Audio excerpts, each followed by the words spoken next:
Hello students, जैसा कि thumbnail से ही आप लोगों को पता है कि आज हम लोग क्या शुरू करने वाले हैं। आज हम लोग क्लास 12th का गणित, जो कि पूरी तरह हिंदी मीडियम में होगा, क्या शुरू करने वाले हैं। तो क्लास 12th का हम लोग गणित शुरू करने वाले हैं। क्लास 12th का क्या शुरू करने वाले हैं, मैथ यानी गणित क्लास 12th यानी 12वीं कक्षा का, जो कि हिंदी माध्यम में होगा।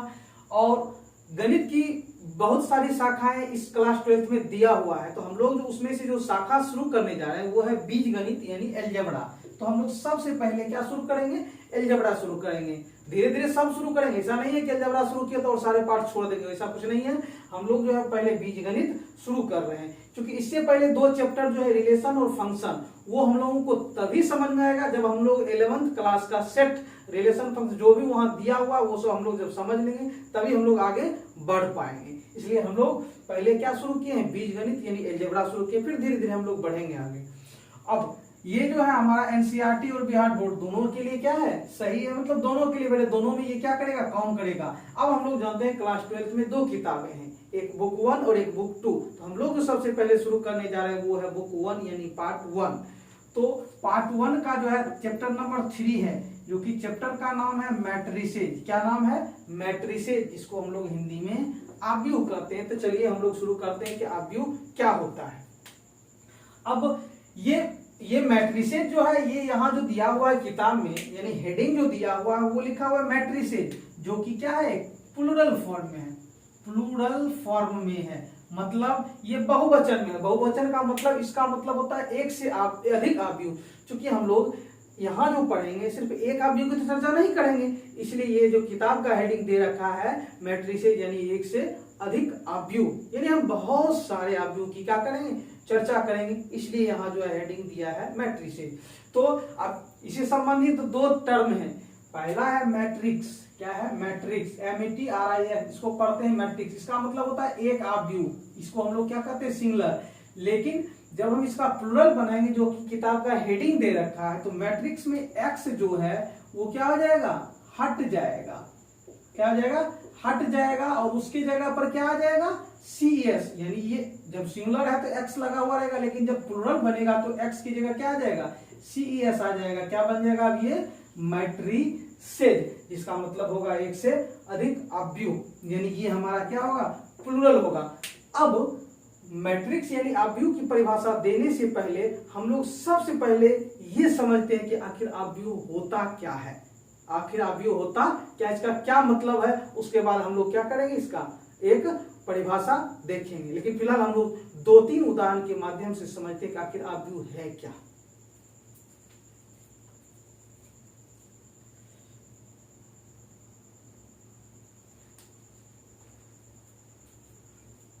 तो अब हम लोग आव्यूह को उदाहरण की सहायता से समझते हैं, 2-3 उदाहरण की सहायता से। पहला उदाहरण हमने ले रखा है, मान लीजिए कि बिहार बोर्ड की परीक्षा हुई। अब हम लोग जानते हैं कि बिहार बोर्ड की परीक्षा हो या किसी भी बोर्ड की परीक्षा हो, उसमें हजारों स्टूडेंट्स क्या होते हैं, भाग लेते हैं। लेकिन उन हजारों स्टूडेंट्स को जो है हम लोग यहाँ लिख नहीं पाएंगे, क्योंकि हमारे पास बहुत छोटा बोर्ड है। लेकिन हम मात्र 3 स्टूडेंट्स के बारे में क्या जानकारी यहाँ लिखे हैं। क्योंकि परीक्षा में बैठा तो निश्चित है कि वो अंक प्राप्त करेगा, अंक लाएगा, या तो पास करेगा या तो फेल करेगा। तो यहाँ 3 स्टूडेंट्स की बात कर रहे हैं हम, एक राम की बात कर रहे हैं, एक सीता की बात कर रहे हैं, और एक मोहन की। तो ये कह रहे हैं कि राम ने बिहार बोर्ड में गणित, अंग्रेजी एवं विज्ञान, हमने यहाँ 3 विषय का ही लिया है, और भी विषय होते हैं, तो हम मात्र 3 विषय का लिए। मान लीजिए राम ने बिहार बोर्ड में गणित, अंग्रेजी एवं विज्ञान विषयों में क्रमशः 55, यानी गणित में 55, अंग्रेजी में 75 और विज्ञान में 65 अंक प्राप्त किए। उसी तरह सीता ने गणित, अंग्रेजी एवं विज्ञान विषयों में क्रमशः गणित में 80, अंग्रेजी में 60 और ये विज्ञान में 75। उसी तरह मोहन ने गणित में कितने, 75, अंग्रेजी में 90 और विज्ञान में 85 अंक प्राप्त किए। इसी तरह हजारों स्टूडेंट्स का क्या होगा, एक सूचना होगा, डाटा होगा, जो कि यहाँ लिख पाना संभव नहीं है। अब जो है हम जो है इतना लंबा लिखे हैं, हमको एक बार कोई पूछे कि भाई अब बताओ कि मोहन ने अंग्रेजी में कितना अंक प्राप्त किया, तो हमको क्या करना पड़ेगा, भाई पूरा पढ़ना पड़ेगा।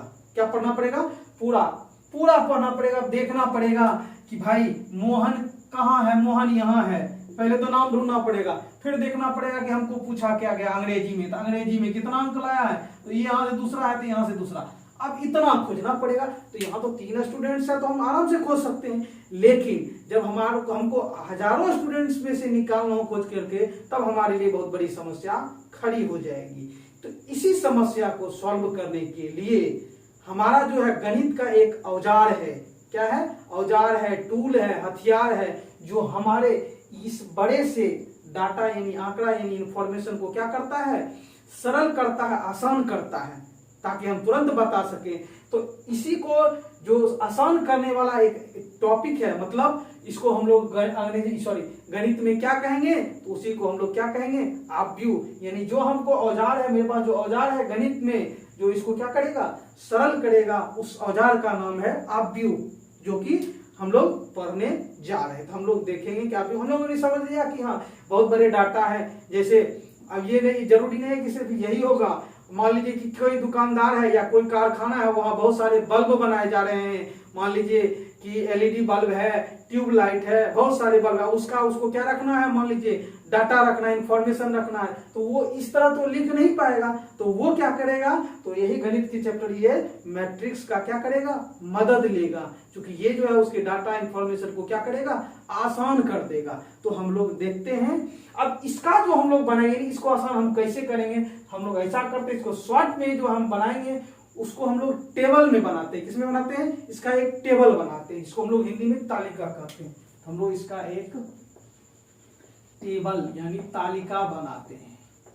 तो तालिका इसका किस तरह बनेगा? हम क्या करते हैं कि जितने भी स्टूडेंट्स हैं, 3 स्टूडेंट्स हैं, सबसे पहले हम लोग क्या करते हैं? यहाँ लिख लेते हैं विद्यार्थियों के नाम। क्या लिख लेते हैं? तो विद्यार्थियों के नाम एक ये। उसके बाद पहला क्या है? तो गणित, गणित में प्राप्त अंक।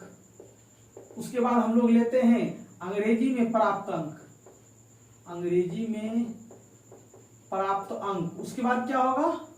विज्ञान, विज्ञान में प्राप्त अंक। अब हम आराम से क्या करते हैं? विद्यार्थियों के नाम में तो 3 ही विद्यार्थी है, एक राम है, एक सीता है और एक मोहन है। हमने तीनों को लिख दिया। अब राम ने गणित में कितना अंक प्राप्त किया? राम ने गणित में किया था 55। हम लोग 55 जो है उसके सामने लिख देंगे, ये हमने लिख दिया। फिर कह रहा है कि अंग्रेजी में कितना? 75, अंग्रेजी में 75। उसके बाद विज्ञान में कितना? 65। उसके बाद फिर हम लोग अब सीता की बात करते हैं। सीता ने गणित में कितना?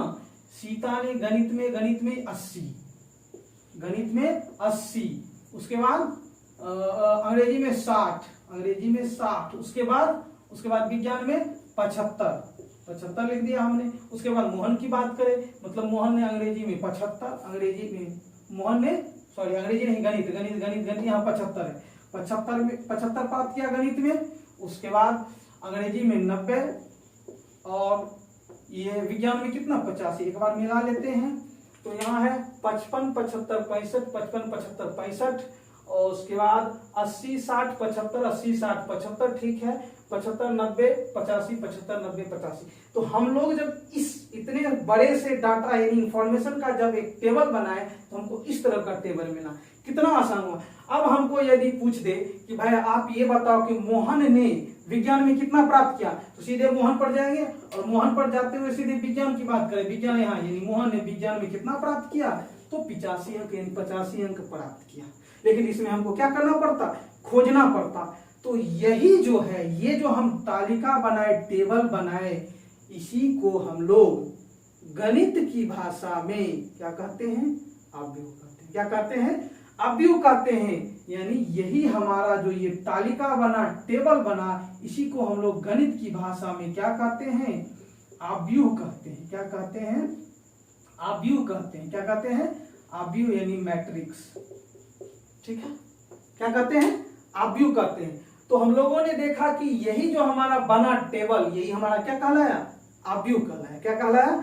ऑब्व्यू कहलाया। एक चीज और हम लोग यहाँ देखेंगे, हम लोग जो है अब यहाँ थोड़ा सा ध्यान देने वाली है बात कि हम लोग इसको तो इस तरीके से बनाए, हम लोग इसको दूसरे तरीके से भी बना सकते हैं। दूसरे तरीके से कैसे बनाएंगे वो भी बनाएंगे हम लोग, लेकिन फिलहाल हम लोग ये देखते हैं कि इस ऑब्व्यू में जो है, ये जो है हमारा, ये एक, ये और ये तीनों जो है सोई हुई रेखा है, यानी सोई हुई रेखा, इसको हम लोग कहते हैं परिरेखा। क्या कहते हैं? परिरेखा। और इसी को हम लोग, ये तो हमारा क्या हुआ जनरल भाषा में, लेकिन जब हम इसका टेक्निकल नाम देंगे इसको हम लोग कहते हैं हॉरिजॉन्टल लाइन। क्या कहते हैं? हॉरिजॉन्टल लाइन, क्षैतिज रेखा। फिलहाल अभी इतना समझते, बाद में इसको और डिटेल से बताएंगे। यानी ये जो सोई हुई रेखा है, यानी हम लोग पढ़े हैं कोऑर्डिनेट ज्योमेट्री में, निर्देशांक ज्यामिति में एक्स अक्ष और वाई अक्ष की बात किए थे। तो ये जो होता था, ये क्या होता था? एक्स एक्स डैश, यानी ये जो था ये हमारी पड़ी हुई रेखा होती थी, पड़ी रेखा, यानी इसको हम लोग कहते थे हॉरिजॉन्टल लाइन, यानी इसी को हम लोग कहते थे क्षैतिज रेखा। क्या कहते थे? क्षैतिज रेखा। तो ये जो हमारा है, ये सब, ये हमारा क्या है? क्षैतिज रेखा है, हॉरिजॉन्टल लाइन, यानी सोई हुई रेखा या पड़ी हुई रेखा। और दूसरा जो होता था हमारा ये वाई डैश, ये हमारा जो होता था ये होता था, क्या होता था? इसी को हम लोग कहते हैं खड़ी रेखा। ठेठी भाषा में खड़ी रेखा कहते हैं, खड़ी रेखा। लेकिन जब हम इसको क्या करेंगे, टेक्निकल वर्ड में ले जाएंगे तो इसको हम लोग कहते हैं वर्टिकल लाइन। क्या कहते हैं? वर्टिकल लाइन, यानी इसी को हम लोग कहते हैं उदग्र रेखा। क्या कहते हैं? उदग्र रेखा। या इसी को हम लोग कहते हैं ऊर्ध्वाधर रेखा। इसी को क्या कहते हैं? तो जो पड़ी रेखा होती है उसको क्षैतिज रेखा, और जो खड़ी रेखा होती है उसको कहते हैं ऊर्ध्वाधर रेखा, उदग्र रेखा। तो इसमें जो है ये खड़ी रेखा कौन है? ये खड़ी रेखा कौन है? ये खड़ी रेखा कौन है? ये। तो ये हमारा हो गया, क्या हो गया? ये खड़ी रेखा यानी उदग्र रेखा, ऊर्ध्वाधर रेखा, और ये जो सोई हुई रेखा थी वो हमारा क्या हो गया? क्षैतिज रेखा, यानी क्या कहते हैं इसी को हम लोग? हॉरिजॉन्टल लाइन कहते हैं। तो हम लोगों ने देखा कि ये जो इतने बड़े डाटा, इतना बड़ा डाटा, भारी भरकम जो था, इसी को जब हम सिंपलेस्ट फॉर्म में लाए तो हमको ये जो मिला, यही हमारा क्या कहलाया? आव्यूह कहलाया गणित की भाषा में। थोड़ा सा और अंतर है कि हम लोग आव्यूह को किस तरह दिखाते हैं वो आगे देखेंगे, लेकिन फिलहाल हम लोग उदाहरण की सहायता से इसको समझने की कोशिश करते हैं कि भाई आव्यूह होता क्या है। अब हमने ये भी बताया कि हम जो इस तरह लिखे, क्या हम इसको दूसरे तरीके से भी लिख सकते हैं? इसका टेबल दूसरे तरीके से भी बना सकते हैं? कहेंगे हाँ, क्यों नहीं। वो किस तरह बनाएंगे वो देखते हैं।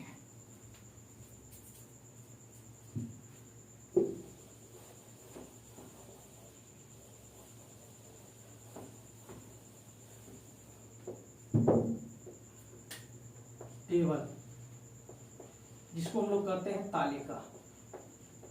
तो पहले वाले टेबल में हम लोगों ने सबसे पहले इधर क्या लिखा था? स्टूडेंट्स का नाम। अब हम क्या करते हैं, इधर हमने स्टूडेंट्स का नाम लिखा था, उधर क्या लिखे थे? यानी जो विषय है वो लिखे थे। लेकिन अब हम क्या करते हैं, विषय वाले को इधर लिख देते हैं और स्टूडेंट्स का नाम इधर लिखते हैं। तो जैसे यहाँ लिख दिए, मान लीजिए विषय का नाम, विषय इधर देखते हैं, विषय का नाम। विषय के नाम में पहला क्या है? हमारा गणित है, फिर क्या है? अंग्रेजी है, फिर क्या है? विज्ञान है। और इधर लिख देते हैं छात्र का नाम। इधर क्या लिख देते हैं? इधर छात्र कौन कौन है? तो राम है, सीता है, और क्या है? मोहन है। अब देखिए, तो ये गणित का इंफॉर्मेशन होगा, ये जितना भी होगा गणित, यानी गणित कौन? राम जो है गणित में कितना अंक प्राप्त किया? राम ने गणित में कितना अंक प्राप्त किया था? राम ने गणित में 55। राम ने गणित में 55, यानी पहले राम का लिख लेते हैं। राम ने गणित में 55, कितना? 55। उसके बाद अंग्रेजी में 75, यानी अंग्रेजी के सामने 75, राम का ही लिख रहे हैं। उसके बाद और ये विज्ञान में कितना? 65। विज्ञान में कितना? 65। अब सीता की बात करते हैं। सीता ने गणित, अंग्रेजी, सीता गणित में कितना? 80। सीता जो गणित में कितना? 80। उसके बाद है ये अंग्रेजी में 75, अंग्रेजी में 75। उसके बाद सीता ने गणित, अंग्रेजी एवं सीता ने गणित, यानी सीता ने गणित में 80 और किसमें? गणित अंग्रेजी, गणित में ये अंग्रेजी में तो 60 में प्राप्त की है, और ये इसमें विज्ञान में 75। उसी तरह मोहन ने अंग्रेजी में कितना? सॉरी, पहले गणित है, गणित, अंग्रेजी, विज्ञान, यानी 75, 90, 85, 75, 90, 85। तो ये कितना दिक्कत हो रहा है हम लोगों को देखने में। तो इसी को हम लोग सिंपलेस्ट फॉर्म में क्या कर रहे हैं? लिख रहे हैं, जिसको हम लोग क्या कहेंगे? आव्यूह कहेंगे। तो एक बार और मिला लेते हैं, 55 75 65 80 60 75 80 60 75, उसके बाद 75 90 85। तो अब दूसरे तरीके से पहले वाले में इधर हमने छात्र का नाम लिखा था और इधर विषय लिखा था, लेकिन दूसरे वाले में हमने क्या किया, इसकी ठीक यानी इधर छात्र का नाम लिख दिया, इधर विषय का नाम लिया, तो भी हमको क्या मिला, एक टेबल मिला। तो ये भी टेबल क्या है, आराम से हम बता सकते हैं कि मोहन ने विज्ञान में, यानी मोहन ने विज्ञान में कितना प्राप्त किया, 85। ये क्या है, तो सीता के द्वारा जो है विज्ञान में प्राप्त अंक है, और ये जो है क्या है, तो राम के द्वारा विज्ञान में प्राप्त अंक है। ये पूछा जाएगा, कहेंगे सीता के द्वारा किसमें, गणित में प्राप्त अंक है, आसानी से हम बता सकते हैं। लेकिन इसमें हमको क्या हो रही है, बहुत समस्या हो रही थी। यही जो हमारा सिंपलेस्ट फॉर्म, यानी ये जो टेबल आया है, यही गणित की भाषा में क्या कहलाता है, तो आव्यूह कहलाता है, जिसको हम लोग क्या कहते हैं, मैट्रिक्स कहते हैं। क्या कहते हैं, मैट्रिक्स कहते हैं। क्या कहते हैं, मैट्रिक्स कहते हैं। और इसमें भी सेम वही बात है, ये जो है, ये रेखा जो है, ये क्या होता है, पड़ी हुई रेखा है, मतलब सीधा सोई हुई रेखा। ये पड़ी हुई रेखा हुई, इसको हम लोग क्या कहते हैं, क्षैतिज रेखा कहते हैं। पड़ी हुई रेखा अंग्रेजी में क्या कहते हैं, हॉरिजॉन्टल लाइन कहते हैं, तुरंत हम लोगों ने देखा। और ये जो सीधा पिलर की तरह जो खड़ा है, इसको हम लोग कहते हैं क्या, खड़ी रेखा, यानी उदग्र रेखा या ऊर्ध्वाधर रेखा। और भी डिटेल्स इसको आगे पढ़ेंगे। अब हम इसका एक और उदाहरण लेते हैं, जिसको इसको अच्छी तरह और समझते हैं।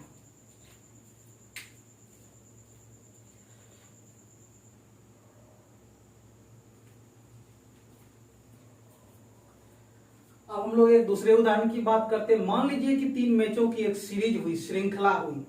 अब हम जानते हैं कि मैच में जो है 2 टीम होती है, तो दोनों टीम मिलाकर के कुछ कुल कितने ये 22 खिलाड़ी खेलते हैं, उसमें भाग लेते हैं। तो मान लीजिए हम 3 खिलाड़ी, भारत के 3 खिलाड़ियों के द्वारा जो रन बनाया गया है, उसका डाटा यानी सूचना हम लोग यहाँ लिए हैं।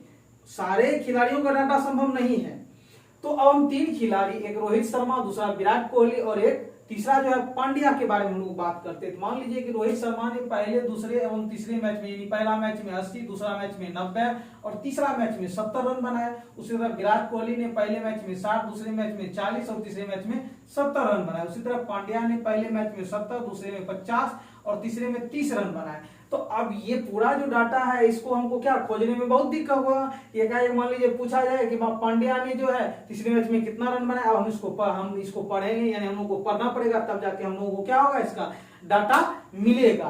अब यहाँ 22 खिलाड़ियों का डाटा यदि हम लिख लेंगे तो और परेशानी होगी। इसलिए इसी जो है, इस बड़े डाटा को, भारी भरकम डाटा को सिंपलेस्ट फॉर्म में लाने के लिए हम लोग किसका यूज करते हैं, तो गणित के चैप्टर आव्यूह का यूज करते हैं। तो अब हम लोग किस तरह गणित के चैप्टर आव्यूह का यूज करें, तो हम लोग क्या करेंगे, इसका एक सिंपल सा टेबल बनाएंगे। हम लोग अभी तुरंत देखे थे इससे पहले वाले उदाहरण में 2 तरीके से टेबल बना सकते हैं।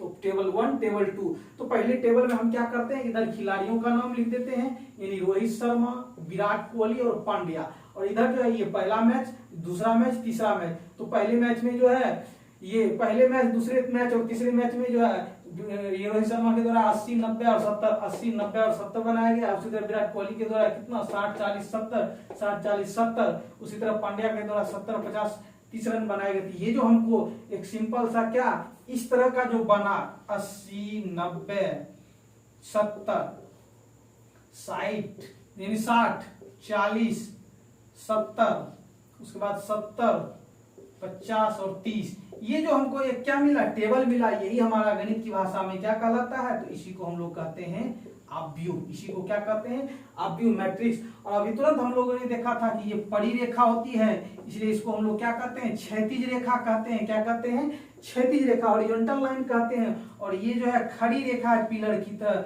इसलिए इसको हम लोग क्या कहते हैं, उदग्र रेखा या ऊर्ध्वाधर रेखा। इसको अंग्रेजी में क्या कहते हैं, वर्टिकल लाइन। ये हम लोगों ने देखा। इस टेबल का काम खत्म। अब दूसरा टेबल, यानी इसी को हम ये मैच को इधर, यानी पहले देखिए, पहले मैच जो था वो क्या था, ये पहले मैच जो था वो हॉरिजॉन्टल की तरह था। किस तरह था, हॉरिजॉन्टल यानी परिरेखा की तरह था। लेकिन अब यहाँ ये मैच जो है पहला, दूसरा और तीसरा, अब ये किस में बदल गया, ये खड़ी रेखा में बदल गया।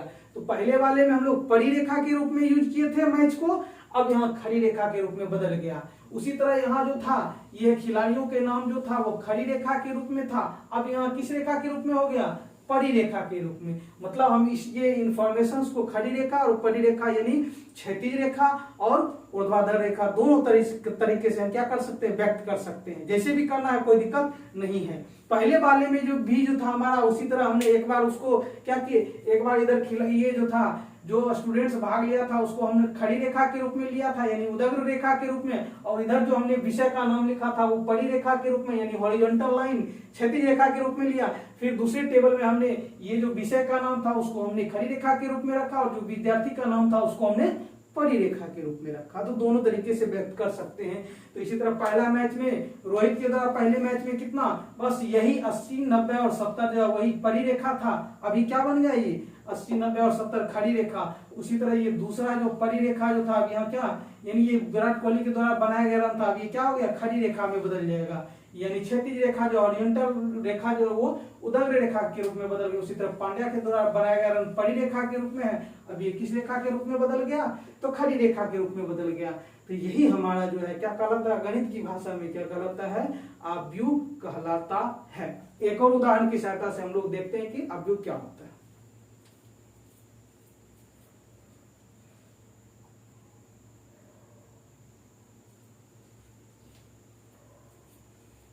अब हम लोग एक तीसरे उदाहरण की बात करते हैं जो कि बहुत ही महत्वपूर्ण है। तो तीसरा उदाहरण जो हम लिए हैं वो है रैखिक समीकरण निकाय। अब ये रैखिक समीकरण निकाय क्या होता है, यानी सिस्टम, निकाय को हम लोग कहते हैं सिस्टम ऑफ, सिस्टम किसका सिस्टम, तो रैखिक समीकरण यानी लीनियर इक्वेशंस का सिस्टम। तो हम लोग यहाँ लिखे हैं कि रैखिक समीकरण का को अंग्रेजी में लीनियर इक्वेशन कहते हैं। तो अब कहते हैं किसको होते हैं, जिसमें चर, यानी वैसे समीकरण को रैखिक समीकरण कहा जाता है। हम लोग पिछली कक्षा में पढ़ चुके हैं, थोड़ा सा हम लोग देख लेते हैं। तो रैखिक समीकरण का मतलब होता है कि वैसे समीकरण को रैखिक समीकरण कहा जाता है जिसमें चर, चर का मतलब एक्स वाई जेड, ये सब हमारा क्या होता है, चर होता है, जिसको अंग्रेजी में वेरिएबल कहते हैं। इसमें जिसमें चर का अधिकतम घात कितना हो, एक हो, वही समीकरण हमारा रैखिक समीकरण कहलाता है। और निकाय का मतलब होता है समूह यानी सिस्टम। ये जो हमारा सिस्टम जो दिया हुआ समूह है, ये क्या है, देखिए एक ये है हमारा समीकरण, एक ये है हमारा समीकरण, और एक ये है हमारा समीकरण, यानी ये तीन समीकरणों का क्या है, समूह है, इसलिए इसका नाम पड़ा निकाय यानी सिस्टम। और ये कैसा समीकरण है, तो रैखिक समीकरण। क्यों, क्योंकि इसमें x का पावर कितना अधिकतम 1, y का पावर कितना 1, z का पावर अधिकतम कितना 1, यानी x एक सब का पावर 1 है, यानी ना 1 से ज्यादा ना कम होना चाहिए, तभी ये हमारा क्या होगा, रैखिक समीकरण होगा। तो हम लोगों ने देखा कि निकाय क्या होता है, रैखिक समीकरण। अभी यहाँ एक शब्द आता है गुणांक या गुणक, जिसको हम लोग कहते हैं कोएफिशिएंट। तो अब किसका गुणक, तो हम लोगों से पूछा जाए कि x के गुणांक, इसका मतलब x के गुणांक मतलब x के साथ कौन गुना है, तो x के साथ कौन है गुना, नहीं कुछ तो 1, तो इसलिए x का गुणांक कितना है, पहले समीकरण में 1। उसी तरह y का गुणांक दूसरे समीकरण में कितना है, तो 2 है, चिन्ह सहित लिया जाता है। z का गुणांक कितना है, तो 3, इसी में। अब इसमें आता है x का गुणांक 2, y का गुणांक क्या, नहीं कुछ तो यहाँ -1, z का गुणांक क्या, नहीं कुछ तो -1। उसके बाद x का गुणांक 3, y का गुणांक 4 और z का गुणांक कितना 2। तो हम लोगों ने गुणांक में समझ लिया, ये सब समझ लिया। अब ये जो समीकरण दिया हुआ समीकरणों के निकाय, अब हम यदि x, y और z के गुणांकों को उसी तरह लिखें जिस तरह ये समीकरण में आया है, तो हम लोगों को कैसा मिलता है, सो देखिए। तो x के गुणांक यानी x का गुणांक हमने लिखा ऊपर, y का गुणांक और z का गुणांक। तो x के गुणांक को पहले समीकरण कितना है 1, यहाँ नहीं कुछ तो 1, यहाँ 2, y का गुणांक है ये, और z का गुणांक कितना है 3। उसी तरह दूसरे समीकरण, ये पहला समीकरण है, ये दूसरा समीकरण है, और ये तीसरा समीकरण। तो दूसरा समीकरण में x का गुणांक 2, y का गुणांक नहीं यहाँ -1 और z का गुणांक -1। उसी तरह तीसरे में x का गुणांक 3 और y का गुणांक 4 और z का गुणांक कितना 2। तो हम लोगों को जो ये मिला, यही जो हमारा क्या कहलाता है, ये जो है गणित की भाषा में हमारा क्या कहलाता है, तो यही हमारा अव्यूह कहलाता है। ये क्या कहलाता है, हमारा अव्यूह कहलाता है। अब हम लोग धीरे धीरे अव्यूह की परिभाषा की ओर बढ़ेंगे। तो हम लोगों ने देखा कि अव्यूह जो होता है वो एक सिंपलेस्ट क्या होता है, औजार होता है। अब देखिए इसको हम लोग यदि ध्यान से देखें तो ये जो है हमको एक आयत की तरह दिख रहा है। क्या, जितना भी अभी 2 उदाहरण लिए थे उसमें भी, वो भी अब ध्यान से देखिएगा तो आपको लगेगा कि ये किसकी तरह दिख रहा है, आयत की तरह दिख रहा है। किसकी तरह दिख रहा है, आयत की तरह दिख रहा है। यानी ये जो है इसको हम लोग कहेंगे आयताकार। आयताकार यानी रेक्टेंगुलर क्या कहेंगे इसको हम लोग, तो रेक्टेंगुलर कहेंगे। यानी ये आयत के आकार का है। क्या है ये, आयत के आकार का है। तो इसीलिए ये जो हम यदि परिभाषा देंगे तो हम लोग उसमें देंगे कि ये आव्यूह जो होता है क्या होता है, आयत के आकार का क्या होता है, सजावट होता है। सजावट मतलब सजा हुआ होता है। क्या सजा हुआ होता है, तो संख्या देखिए आयत के रूप में सजा हुआ है, संख्या आयत के रूप में क्या है, ये संख्या सजा हुआ है। तो इसलिए हम जब परिभाषा देंगे आव्यूह का तो हम कहेंगे कि ये एक आयताकार सजावट है, यानी आयत के रूप में सजावट है। किसका, वो हम आगे देखेंगे। फिलहाल हम लोगों ने देखा, और ये जो है हमारे ये रेखा आयत में जो होता है, ये इस तरह का आयत है। ये देखिए परी रेखा है, ये क्या है, ये रेखा, और ये रेखा हमारा क्या है, परी रेखा। इसलिए इसको हम लोग क्या कहते हैं, क्षैतिज रेखा कहेंगे। क्या कहेंगे, क्षैतिज। यानी इसको इधर देखते हैं, यहां देखते हैं। यानी हमारा जो ये सजावट मिला है वो आयत के आकार का है, मतलब इस तरह का है, इस तरह का। ये जो हमारा ये क्या है, परी रेखा, इसी को हम लोग कहते हैं हॉरिजॉन्टल लाइन। हॉरिजॉन्टल लाइन जिसको हम लोग कहते हैं क्षैतिज रेखा। क्या कहते हैं, क्षैतिज रेखा। ठीक है, और ये भी दोनों, ये और ये दोनों हमारा क्या है, क्षैतिज रेखा है। और यही बाद में क्या बनेगा, पंक्ति बनेगा। क्या बनेगा, पंक्ति बनेगा। यही हमारा बाद में क्या बनेगा, पंक्ति, जो कि क्या कहलाता है, रो। यानी क्षैतिज रेखा ही हमारा क्या कहलाता है, आव्यूह का पंक्ति कहलाता है। क्या कहलाता है, पंक्ति। यानी ये जो हमारा क्या है, ये हमारा क्या, जैसे हम लोग, जैसे इसमें तो समझ चुके हैं, इसको देखते हैं। तो हमारा हॉरिजॉन्टल लाइन ही पंक्ति बनता है। जैसे 4 3 2 5 6 7 8 9 2, मान लेते हैं ये क्या है, कोई इंफॉर्मेशन है। जैसे ये था उसी तरह का ये क्या है, इंफॉर्मेशन है किसी चीज का। तो ये आयत के रूप में क्या है, सजावट है। तो ये आयत के रूप में क्या है, सजावट। अभी तुरंत हम लोगों ने देखा ये और ये क्या था, ये भी तीनों क्षैतिज रेखा है। और यही हमारा क्षैतिज रेखा क्या कहलाता है, पंक्ति कहलाता है। यानी ये पहली पंक्ति, ये दूसरी, यानी ये पहली पंक्ति, ये दूसरी पंक्ति और ये तीसरी पंक्ति। तो हम लोग क्षैतिज रेखा को ही क्या कहेंगे, आव्यूह का पंक्ति कहेंगे। और ये जो है आयत के रूप में क्या होता है, सजावट होता है। क्या होता है, सजावट होता है। हम लोगों ने समझ लिया पंक्ति क्या होता है, इसका और डिफिनीशन देखेंगे तो उसमें और बढ़िया से समझेंगे। लेकिन फिलहाल हम लोग ये देखें कि क्षैतिज रेखा ही क्या कहलाता है, आव्यूह का पंक्ति। चूंकि ये क्या हो गया, आव्यूह हो गया, क्योंकि ये क्या है, आयताकार सजावट है, आयत के रूप में सजावट है, इसलिए एक आव्यूह। और ये जो आव्यूह का क्या हुआ, पंक्ति हुआ। दूसरा चीज देखते हैं। अब देखिए हम लोग जानते हैं कि पंक्ति समझ गए, आव्यूह में तो आव्यूह ये क्या, आयताकार सजावट। हमने इसको और इसको तो देख लिया, लेकिन एक और लाइन ये है, ये और ये। अब इस दोनों को हम लोग क्या कहेंगे, तो हम लोग देख रहे हैं कि ये दोनों क्या है, पिलर की तरह खड़ी रेखा है। यानी खड़ी रेखा, यानी खड़ा है। तो इसको हम लोग कहते हैं टेक्निकल वर्ड। क्या कहते हैं, टेक्निकल वर्ड में इसको कहते हैं वर्टिकल लाइन। यानी इसी को कहते हैं उदग्र रेखा, खड़ी रेखा, या इसी को हम लोग कहते हैं ऊर्ध्वाधर रेखा। क्या कहते हैं, ऊर्ध्वाधर रेखा। तो ये और ये दोनों ऊर्ध्वाधर रेखा है। और उस समय हम लोग देखे थे कि परी रेखा को, यानी क्षैतिज रेखा को जब हम पंक्ति कहेंगे तो खड़ी रेखा को हम लोग आव्यूह का क्या कहेंगे, स्तंभ कहेंगे। COLUMN, column. क्या कहेंगे, कॉलम। यानी क्या कहेंगे, स्तंभ। यानी COLUMN, क्या पढ़ेंगे इसको, कॉलम। यानी इसको हम लोग स्तंभ कहेंगे। यानी जो खड़ी रेखा होगा उसको स्तंभ कहेंगे। यानी दो चीज याद रखना, एक पंक्ति जो कि सोई हुई रेखा। जैसे ये बोर्ड की जब हम बात करें तो ये जो है, ये इस तरह जो है, ये अभी ये जो रेखा खींचे हुए है, ये हमारा क्या है, खड़ी रेखा है। और खड़ी रेखा क्या कहलाता है, ये हमारा खड़ी रेखा, ये हमारा कहलाएगा स्तंभ।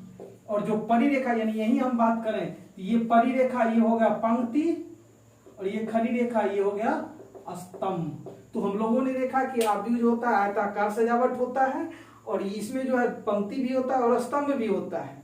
और भी आगे देखते हैं हम लोग, ठीक है।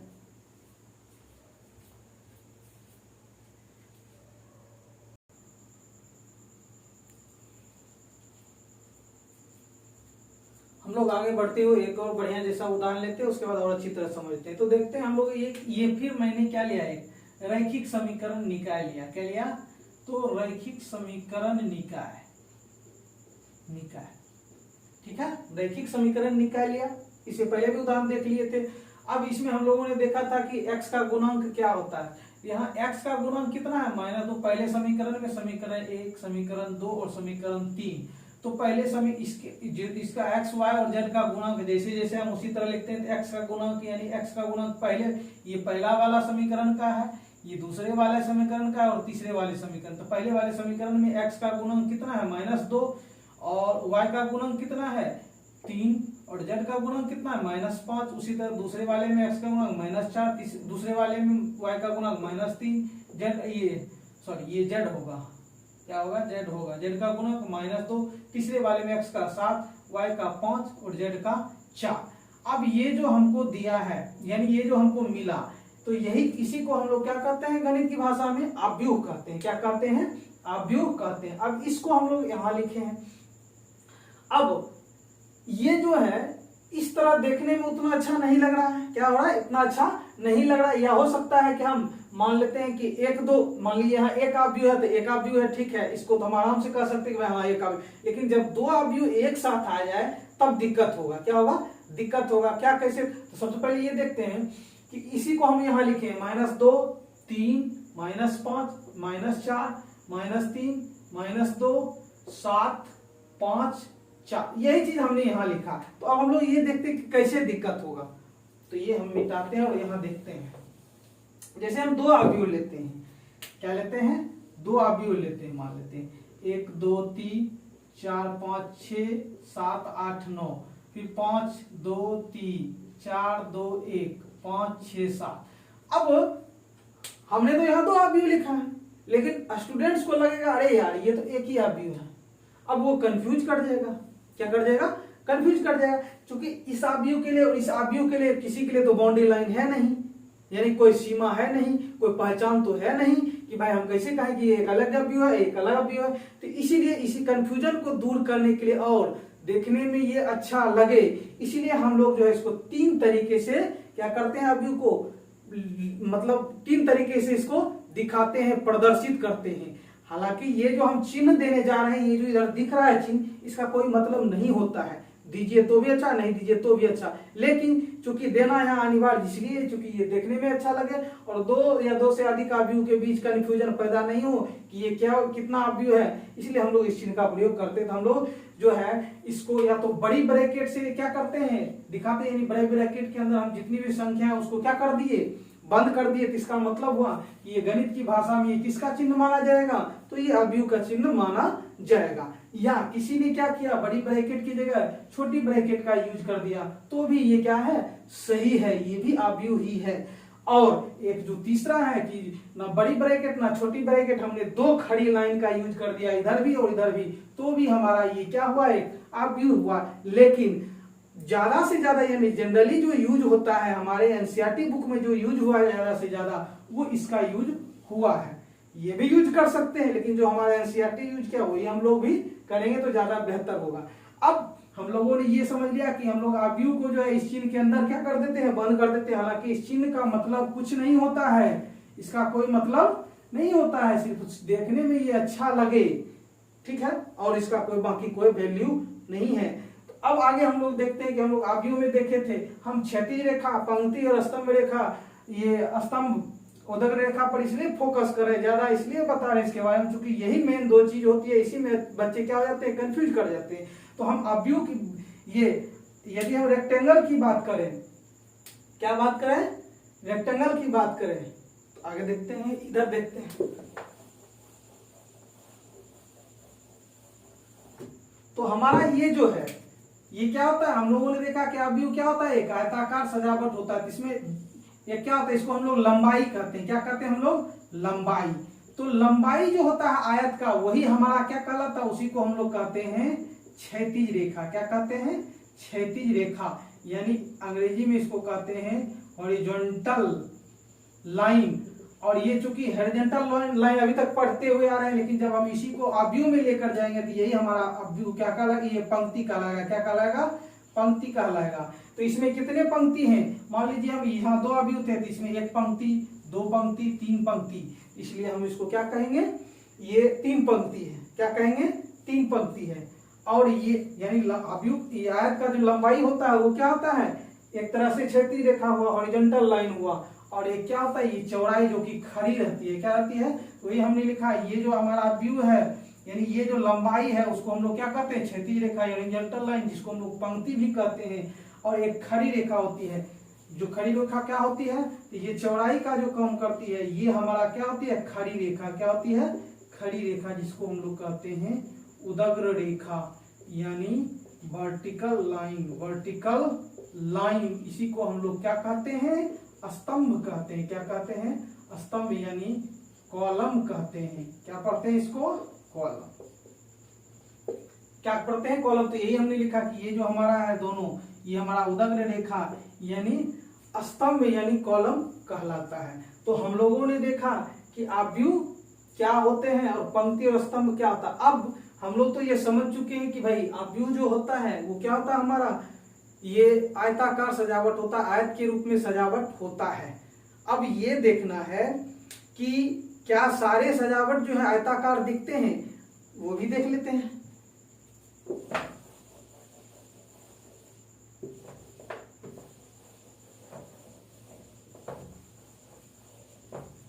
अब मान लीजिए हम यहाँ लेते हैं 1 2 3 4। अब हम यहाँ देख लें, ये हमको अभी इसको किससे डिनोट करेंगे, इस चिन्ह के अंदर डिनोट करेंगे। तो क्या ये अवयव कहेंगे, हाँ।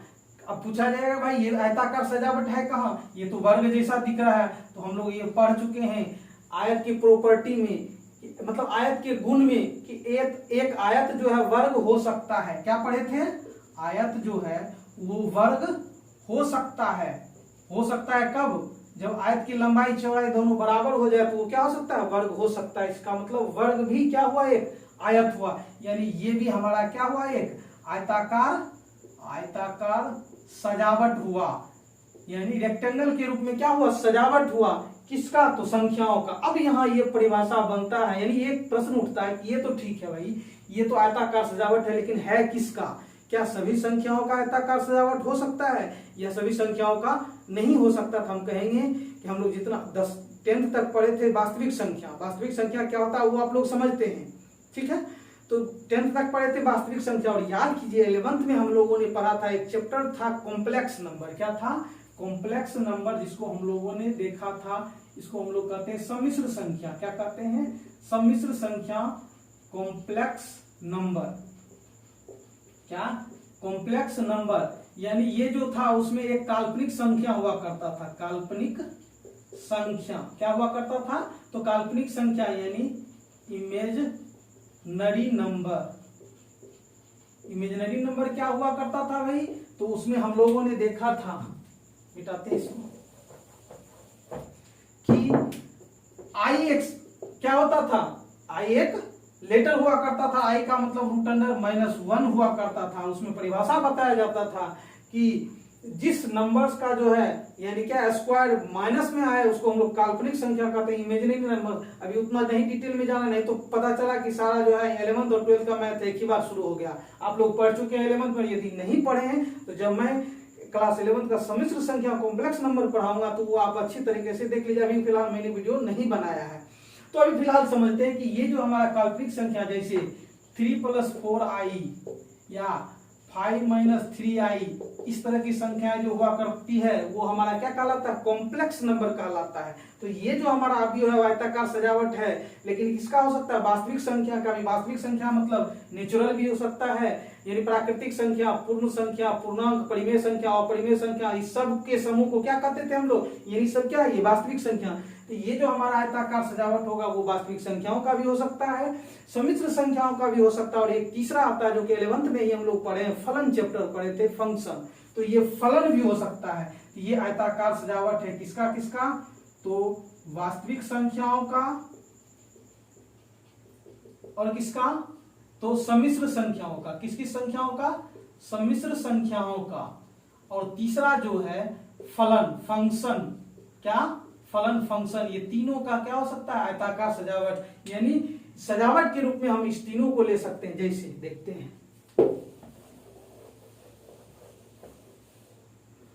मान लेते हैं 4 5 6 7 8 9, ये हमारा अभी आयताकार सजावट है, लेकिन ये सब क्या है, वास्तविक संख्या, यानी वास्तविक संख्याओं का क्या हुआ, ये आयताकार सजावट हुआ। एक दूसरा उदाहरण लेते हैं, तो मान लेते हैं अब -4i, अभी तुरंत i के बारे में बताया, ये कॉम्प्लेक्स नंबर हो गया। 5i 3 + 2i 5 - 7i 2i 3i, ये भी हमारा आयताकार सजावट हुआ, लेकिन ये क्या है, कॉम्प्लेक्स नंबर यानी सम्मिश्र संख्याओं का। उसी तरह फलन sin x cos x tan x, हम लोग पढ़े थे 11th में, इसको हम लोग कहते हैं त्रिकोणमितीय फलन, ट्रिगोनोमेट्रिक फंक्शन। इसी तरह cos square x sin square x sin 2x, तो ये हमारा क्या हुआ, ये जो था वास्तविक संख्याओं का भी, वास्तविक संख्या मतलब 1 2 3 4, ये तीनों का हो सकता है, यानी यहाँ केवल वास्तविक संख्या, यहाँ केवल सम्मिश्र संख्या, यहाँ केवल क्या है, त्रिकोणमितीय फलन है, फलन। अब हम चाहेंगे तो 1 या sin x, या फिर मान लेते हैं 4i और फिर यहाँ x, यानी यहाँ ये फलन भी आ गया, वास्तविक संख्या भी आ गया और सम्मिश्र संख्या, तीनों भी एक साथ हो सकता है। तो ये जो हमारा ये अव्यू जो था वो आयताकार सजावट था, वो सभी संख्याओं का आयताकार सजावट हो सकता है। तो हम लोगों ने देखा कि अव्यू, आज हम लोगों ने इसका इंट्रोडक्शन देखा, भूमिका देखा, परिभाषा हम लोग अगले वीडियो में देखेंगे। तो यदि आप लोगों को वीडियो अच्छा लगे तो ज्यादा से ज्यादा कमेंट कीजिए, शेयर कीजिए, और यदि आप लोगों को प्रॉब्लम तो आप नीचे वीडियो में कमेंट करें, मैं उसको इम्प्रूव करने की कोशिश करूंगा या उसका अलग से वीडियो बनाने की कोशिश करूंगा। तब तक के लिए धन्यवाद।